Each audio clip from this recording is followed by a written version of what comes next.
Music present अम्लान आर्यन निवेदित रे गीत के लिखिछन Hirakud Kalupadar romantic writer mister Dhiraj Rao and master Ravi आउ संगीत देइछन मास्टर रवि एंड धीरज राव आउ गीत के गाइछन हल्दी तेतेल खुटीर मोर प्यारा भाई प्रद्युम्न बा आउ रेंगाली रो एलिसा चौहान रिथम अरेंज करिछन राधे एंड ग्रुप पेट्रे अछन देवेंद्र दा आउ कीबोर्ड रे अछन जीवर्धन दा आउ दुला दा आउ प्रोड्यूसर अछन महुलपाली रो मनोरंजन छुरिया विशेष सहयोग करिछन समलेश्वरी युवक संघ आउ स्पेशल थैंक्स टू डन भाई दया सागर धनमत प्रकाश आउ हल्दी मोर प्यारा भंजा चंद्र गीतटा रेकर्डिंग होइछे सत्यम संगीत स्टूडियो बरगढ़ रेकर्डिस्ट अछन एमडी तफिकदा भैया नमस्कार।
जाने मन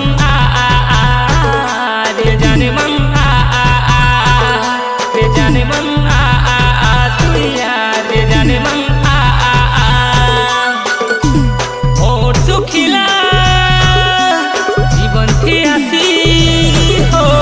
मोर सुखिला जीवन थी आसी भरी दे रे खुशिया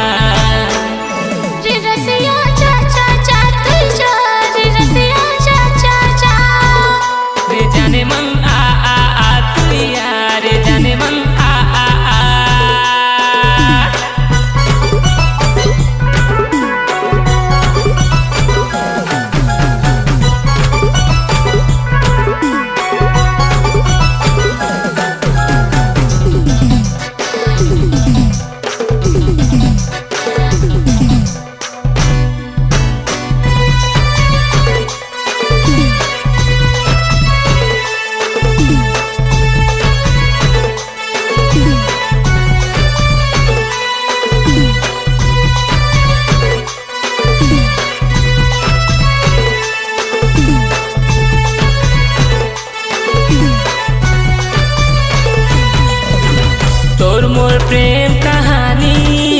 मोई राजा तुई रानी मने रखबा जमाना भूल करी देखामी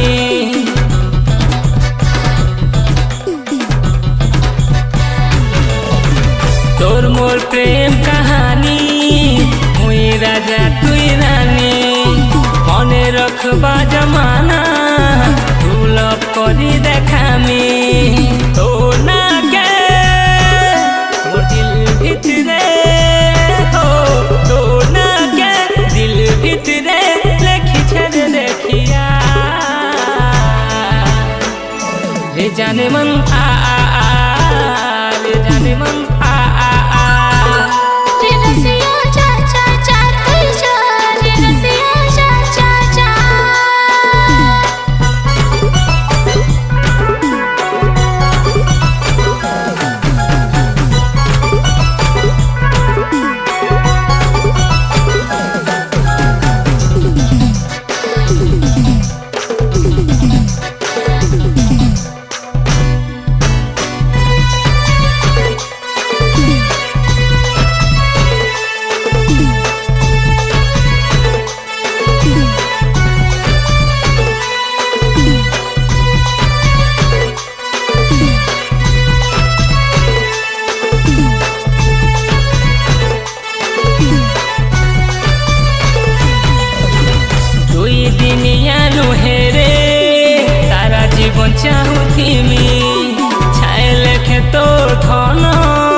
ରହିଥିମି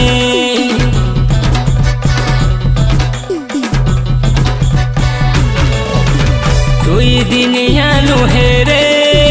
ସାରା ଜୀବନ ଚାହୁଁଥିମି ଛାଏ ଲେଖେ ତୋ ଧନ ପାଖେ ପାଖେ ରହିଥିମି